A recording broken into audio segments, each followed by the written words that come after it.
production, engineering, packaging. So really on a label level, the only thing that I'm actually paying for in terms of support right now is essentially just the music itself, the product itself. So there's your PR arm. You go to home studios. Ableton, M Audio Reason, you guys were using Fruity Loops. Ill Immigrants, you guys are gonna hear later, really, really ridiculous artists. They actually brought me upstairs and they literally had their studio sitting right there. And it was crazy because my albums and my first solo album actually got me recognized in Herb Magazine's 2009 Up and Coming Artists. In that list was Drake, Sky Zoo, and who was the other? Asheroth, that was the other one, amongst the 100 that were recognized. Now mind you, Drake, Asheroth, and Sky Zoo are all signed to major labels. I'm Fresh Fruits Music.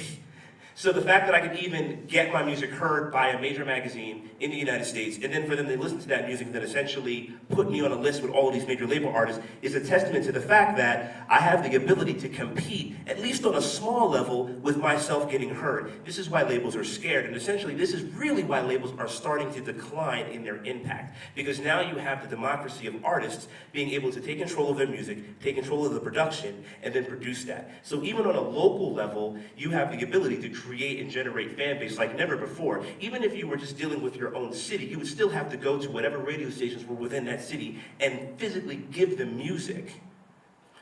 In the United States, there was a particular act that occurred. It was the Information Act of 1995, which essentially deregulated media. I let you know that to know this.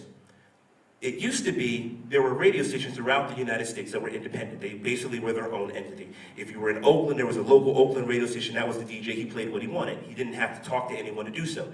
He would go to shows, concerts, whatever. People would bring him stuff. He'd play what he wanted. There were also labels, of course, too, that played music. What ended up happening is that in 1995, if you know the name of this company, raise your hand. You ever heard of Clear Channel?